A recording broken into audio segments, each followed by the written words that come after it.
Cher ami, bonjour. Après les satanistes, les féministes. L'église Saint-Leu, Saint-Gilles à Paris a été profanée par des féministes anarchistes en plein carême.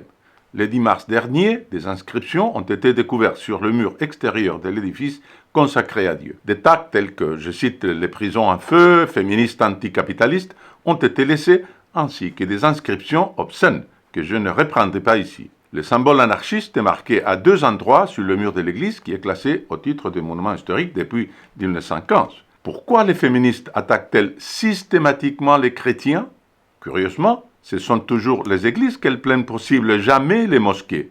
Si elles défendent la cause des femmes, comme elles le prétendent, pourquoi ne protestent-elles pas contre les hijabs et la burqa? Et pourquoi visent-elles des lieux consacrés à Dieu et non pas des lieux où les femmes sont exploitées comme des maisons closes? La réalité, c'est que le féminisme n'est qu'un prétexte pour agresser la religion chrétienne. Vous le savez, nos églises font l'objet de profanations de plus en plus fréquentes. L'hebdomadaire Palox Actuel donne quelques exemples récents que je vous transmets à mon tour. La veille de Noël, les vitraux de l'église Notre-Dame des Talents, près de Dijon, avaient été caillassés dans la nuit du 23 au 24 décembre 2020. Plus tôt, en 2020 encore, l'église Saint-Pierre, à Montendre, en Charente-Maritime, avait aussi été profanée dans la soirée du 10 août. Les malfrats avaient pénétré dans l'édifice en forçant la porte latérale et avaient brisé la grande croix centrale en plusieurs morceaux. Ce même été, l'église Saint-André à Niort avait été visée par des actes de vandalisme à répétition, et ce, durant des semaines.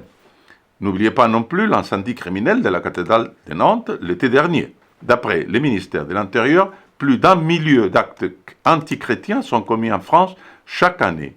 Vous serez d'accord avec moi qu'une mobilisation est indispensable pour éviter que de tels actes ne soient cachés au grand public. Pour commencer, s'il vous plaît, donnez un like à cette vidéo et diffusez celle-ci sur les réseaux sociaux.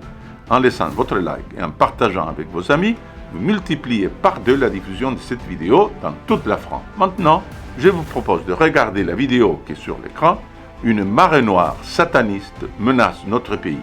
Des croix à l'envers sont peintes, on retrouve des inscriptions mystérieuses et parfois même du sang. Cliquez sur la vidéo pour plus de détails et je vous dis à très bientôt.